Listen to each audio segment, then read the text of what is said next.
What's up, guys? Welcome back to BTTS Podcast, where we give unsolicited opinions on all things healthcare, child raising, marriage, relationships, and all things in between. Thank you guys for continuing to tune in, like, share, comment, all those fun things. We're going to hop right on into it. You may not harass women. You may know how to take rejection. The majority of men that most women deal with do not. Yeah. And you are accountable for that as well. Because I don't got time to figure out which white people are nice, which white people aren't racist, or da-da-da-da-da. I have to go on the actions of the group. Right. The group as a whole and the history of that group as a whole tells me that they are a danger to me and they are not to be trusted. Right. And if you can understand that as a black man and your stance towards white people, then you should absolutely be able to understand women's stance towards you. Mm-hmm. It's not a war on you waged by women.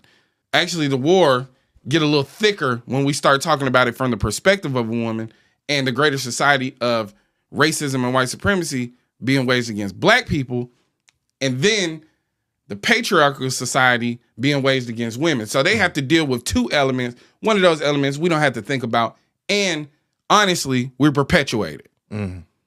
And it's perpetuated against us young to look at women as objects, right? You know, to look at women only through the lens of a sexual desire and not as the human being that they are. And when you understand how to deal with women on a human level, you understand how much women will enrich your life. Mm. Amen. Amen. You want to turn it up a notch? Yeah. Get you a good woman get you a good black woman in your corner. Amen. Hey, man, you want to see your life turn up? Hey. And see, this is the thing, though. It's a privilege, bro. It's a privilege. You know what I'm saying? We often disregard the power of our black women, the spiritual essence that they're gonna bring to things, the knowing, the seeing. You know what I'm saying? Also, too, imagine it. They have to be hyper vigilant because they have to be constantly scanning the room, making sure that they're in a safe situation. Absolutely. You know what I'm saying? When we think about these kids who were clearly in Louisiana having the time of their fucking life because they graduated, and we think about white people's reaction to Black joy. Oh yeah, that's it's not about civility. Mm-hmm. It's not about decorum. They don't like to see us happy. That's what it is. Now, how often are women just having a good time, and here come a nigga trying to ruin their fun? Yeah. Let's just be honest. Mm-hmm. You can call it pandering, but if I was up here caping for white women, you wouldn't even mention that word. Mm-mm. If I was up here caping for Hispanic women, you wouldn't even call it pandering. Only when we take pride and show love to black women do you call it pandering. Get your motherfucking mind right. Use your cabeza. So I learned something in a project management course, not really a course, but seminar I took not too long ago, is that when you work on projects for improvement, you work on something called an 80-20 rule. And you work on your process improvement based on the 80% of the people you deal with and not the 20% of the outliers, right? Mm-hmm. So if I want to improve something, I'm looking at the majority of what I deal with and not the outliers. Mm-hmm. And what he's saying, I hear what he's saying to an extent. I think that this, I'm going to call it the problem black man, the aggressive black man, the black man that don't know how to deal with rejection and things like that. I don't think that is the overall majority of black men. No, but they definitely exist. Absolutely, wholeheartedly, hands down. And just like we talked about in that that process improvement meeting, at some point we will have to address the 20% that we have to deal with because it is a problem, right? We have to come up with a process improvement for that 20%, but we cannot dump what the 20% does off on the 80%. If 80% of the men that you come into contact with are horrible human beings, you got to start asking yourself, what is the environment that I'm in? You got to start looking at your environment, because I'm here to tell you 80% of the men that I come into contact with are not horrible human beings. They just aren't.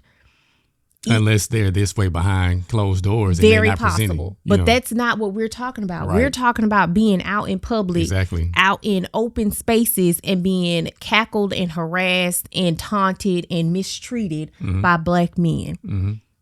I'm out all the time. I don't run into this. I don't see this. I smile at a black man. He smiles back.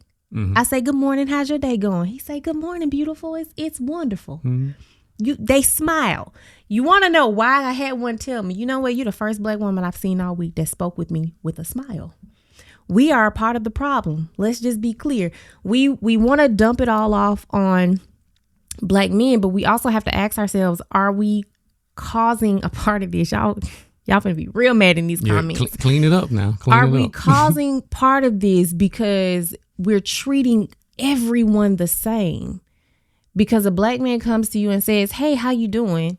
And you immediately have an attitude. You immediately think that he's trying to talk to you. You immediately think that he wants something from you when he could very well just be saying, good morning.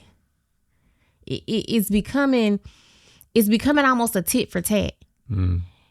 Women, black women are attacking men before they have a chance to say something nice. And black men are on the defensive and saying ugly things to black women because y'all all the same. You gonna come at me with an attitude, so I might as well come at you reckless. We gotta stop. It's okay just to say hi. It's okay to speak and not want anything further. It's okay for somebody to buy you a cup of coffee just because you were standing in line at Starbucks and they happen to be behind you, without expecting something more. We got to stop just dropping this blanket on everybody and thinking everything is something bad. And we got to stop because I have a bad attitude because my day is going bad. F you. I don't want to talk to you. Why are we pushing our bad energy, our negative feelings, our hostility off on other people? They didn't do anything to you. You mad at the wrong person. Is we on both sides. Men are creating women who are mad, angry, and bitter, and women are creating men that are mad, angry, and bitter. And then we're looking across the line at each other, mad, angry, and bitter with each other. And it's unfair and it's detrimental. And we are pushing this off on our kids, on the generations coming after us. Right. Because they're seeing all this.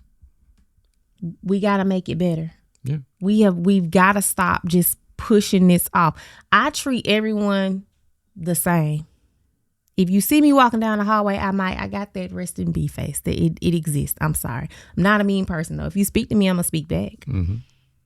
If you walk by, you look sad, I'm probably gonna say, hey, good morning. How you doing? I was driving down the street the other day on my way to work, minding my business, resting face, and the construction worker waved at me. And I rolled down the window and smiled. And he said, well, dog, I thought you was having a bad morning. No, sir, I wasn't.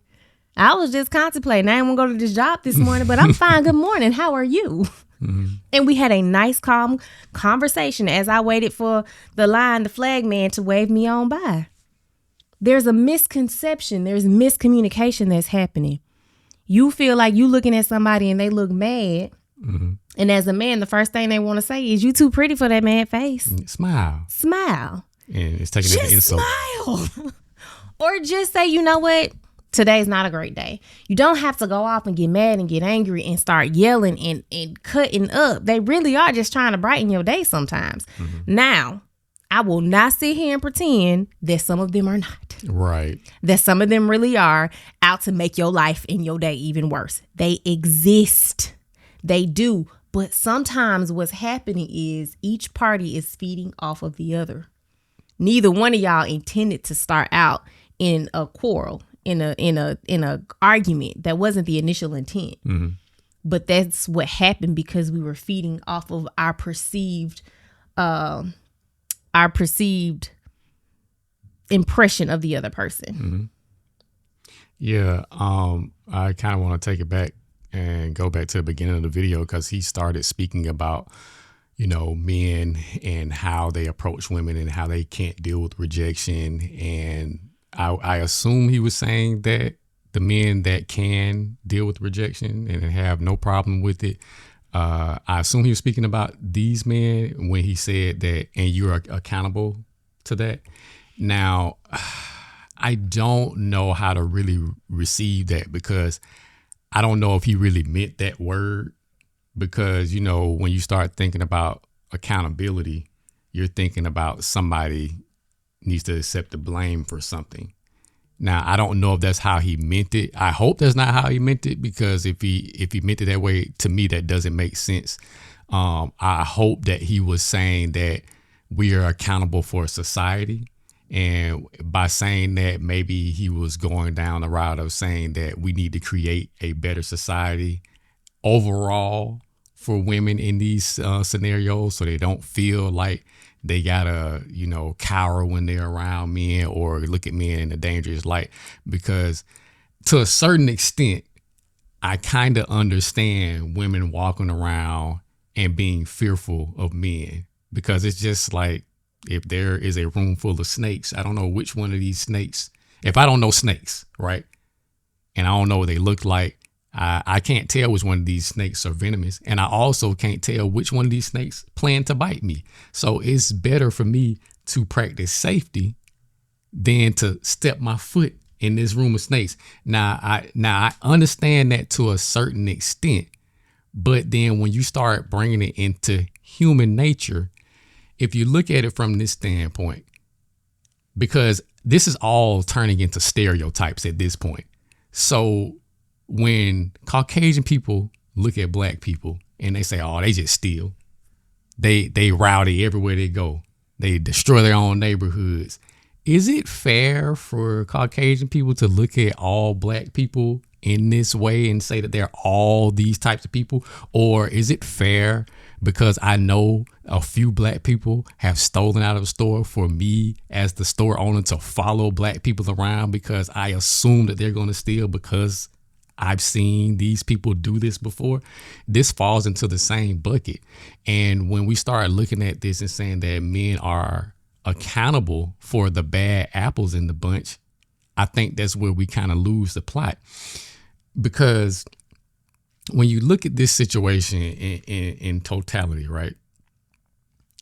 I, as a person that don't do these things, I shouldn't be accountable for these bad people. It's not my responsibility to fix these people, because unfortunately in society, bad people exist. Absolutely. But if we're going to look at this thing across the whole scale, right?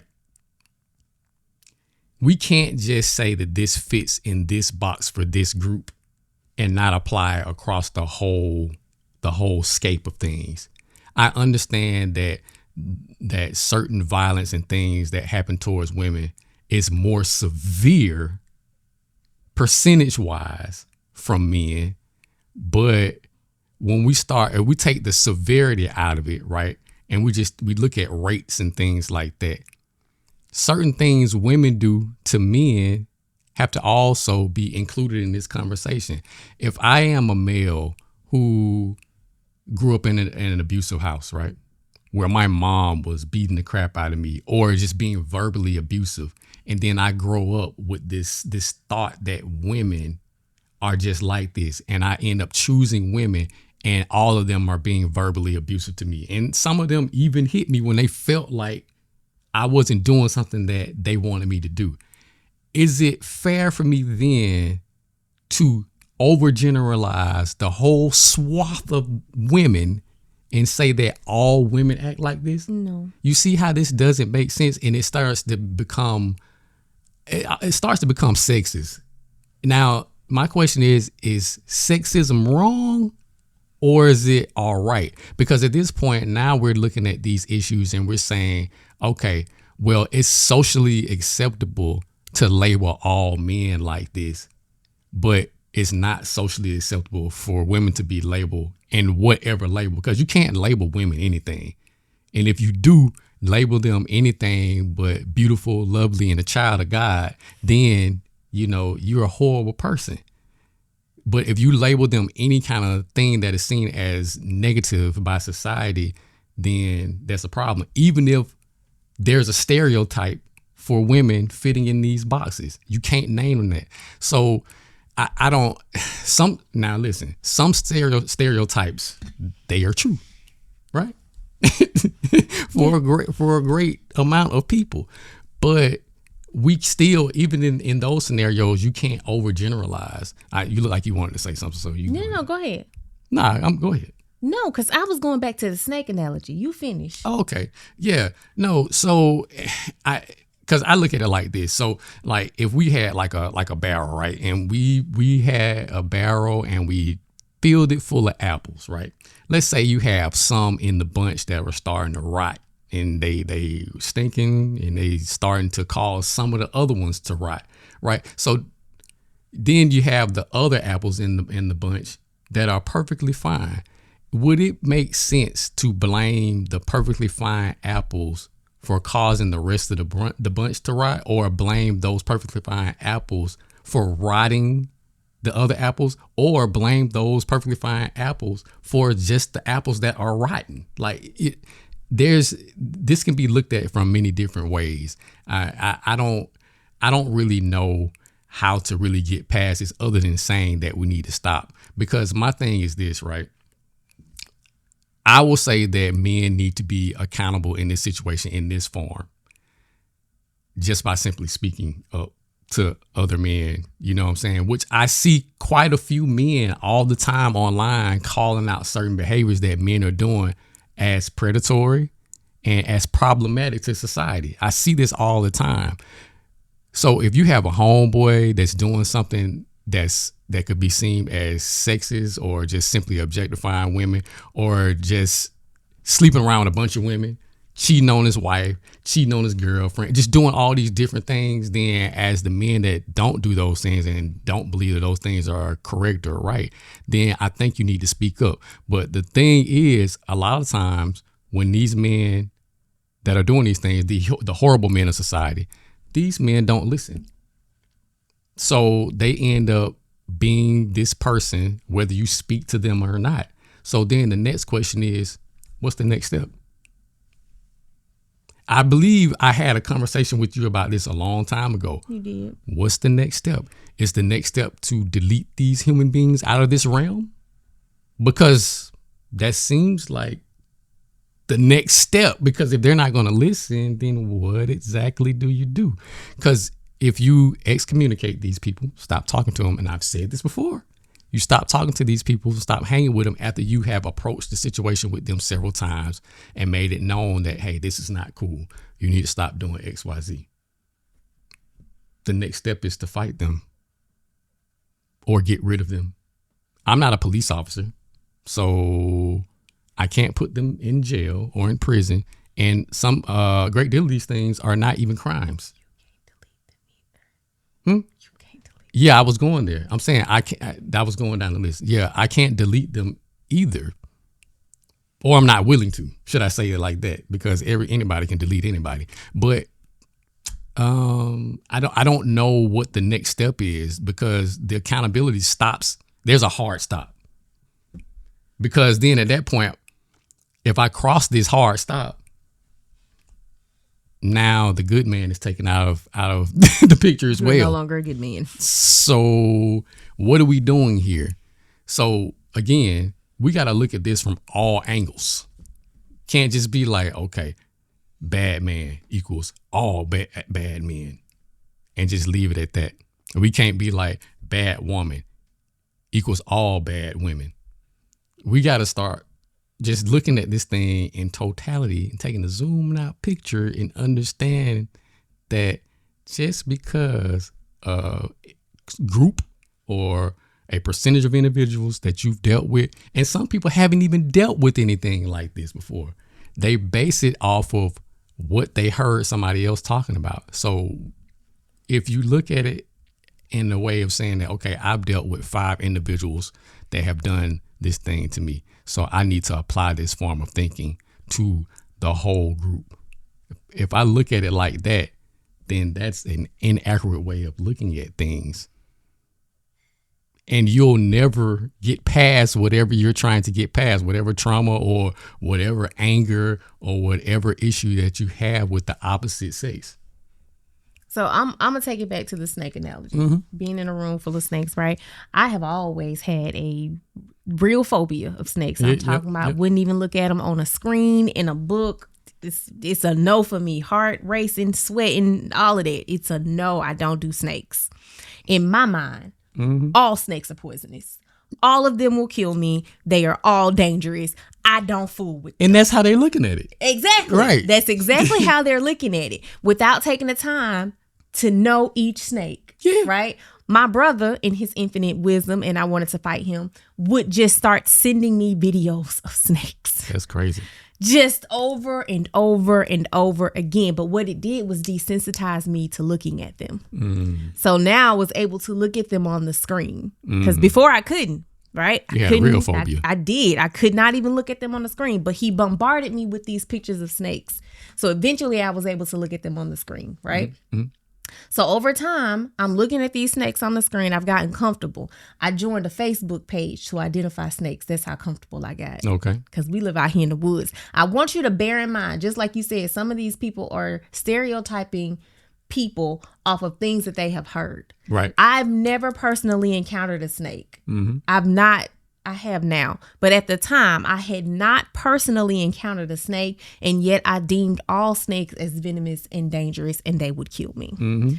After my time on Facebook, my little knowledge gathering, I learned that all snakes are in fact not venomous. Actually, quite a few. Like most of them are not. It's just a small majority, like copperheads, rattlesnakes, cottonmouths. Those are the three that I can think of right now. But then there are brown decays, rat snakes, garter snakes, king snakes. These snakes are not venomous. They actually help the area. They help the ecosystem, right? So in just doing a little bit of research, in getting over my fear and learning a little bit more, I was able to learn that yes, there are venomous snakes out there. There are snakes that's gonna bite me and I'm gonna be poisoned. My lungs might collapse, the whole 9 yards. But then there are these snakes over here that are actually helpful. As a matter of fact, a king snake will kill that copperhead. It'll help protect you and keep you safe. But you got to take the time to learn the difference. So now that we moved out here in the country and I done ran across these snakes, they don't have to die. No, they don't. They don't have to. because now I can identify them. And I can say that's a ringneck snake. That one, that was the first time. I'm sorry, little ringneck snake. It was a baby snake in the garage. Baby, I screamed. No, why you do that? I did. Like that? I didn't do it. You did it. I screamed and he had to come. But I've learned to better identify them.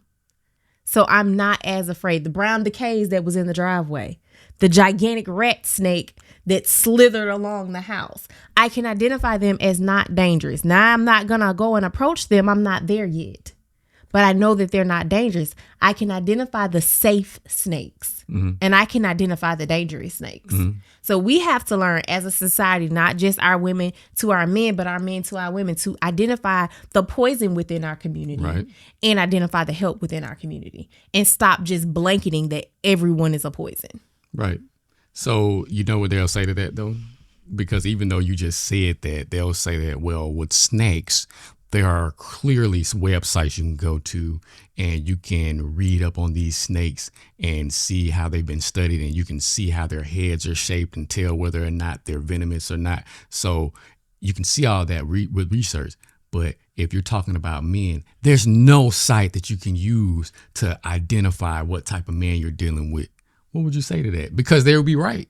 So how would you identify what man is dangerous or not? We like to speak about discernment all the time. We like to speak on how our intuition is real. He actually talked about that in the video about women, the spiritual connection and the things that. So where is it? Connect. Let's just be honest, okay? Yes, there are some men who are wolf in sheep clothing. They do exist, but for the most part, you can look at a lot of these men and tell if they mean you any good or not. You can hear by the words they spit out of their mouth if you're listening. You can see it in how they carry themselves. You can see it in how they speak. You can see it in how they interact with other people. The evidence is there if we simply look for it. But you got to look for it. If you're not going to look for it, then there's no point in having this conversation. If you're not even going to attempt to find the good in them, if you're not going to attempt to decipher the bad apple from the good apple, then we don't even need to talk about it. You just go over there and exile yourself with the rest of them. Now, what I will say to that is in every situation, you're not going to be able to see. Absolutely not. Like I said, there are wolves in sheep clothing. Absolutely. But with having the discernment and learning, you definitely can lessen your chances of coming in contact with these certain men. But I also want to go back to one thing that you said earlier. It's kind of about your environment. If you're constantly encountering these people. Yep. Listen, I know the thought is going to be, you just need to teach men how to do better, how to be better. In certain circumstances, yes, that is possible. But unfortunately, bad people exist. And that's just not on the men's side. That's on the women's side too. Like if you have a woman that you know, because listen, y'all are friends with other women. If you have a friend that is being vindictive and manipulative to you, you know she's going to be doing that to the men in her lives. So it's the same thing. You have a conversation, sis, you need to stop manipulating these men. And let's say that she doesn't stop. What do? Let's just be clear. Some of y'all friends are manipulating you. Right.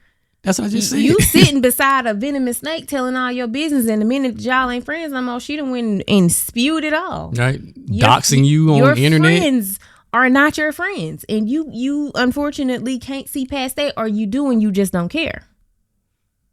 So you got to learn how to deal with whatever it is inside of you that keeps attracting these horrible people. Because, again, I know y'all going to be mad about this, but sometimes we attract the bad element to us without even trying to. That's the reality. And you have to, if you sit back and you really think about it, every single person that comes into your life is bad and don't mean you no good. But the person over here sitting next to you, growing up in the same environment of you, keeps pulling in all of these good people. What is it?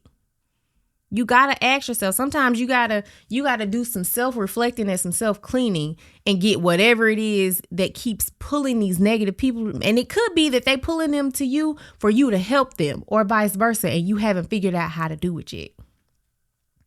But sometimes you got to do some self-reflecting. Yeah. Yeah. And listen, again, just want to go ahead and put this disclaimer out there. It's very much true that women deal with these types of men. They do. These men exist.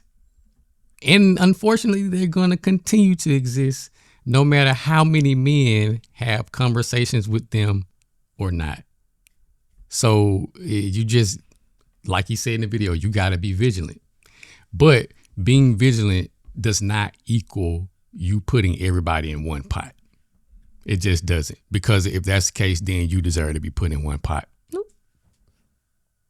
And if you don't want to be put into one pot with all the rest of the women that you would never see yourself around or want to hang with, then maybe try to stop putting everybody else in the same pot.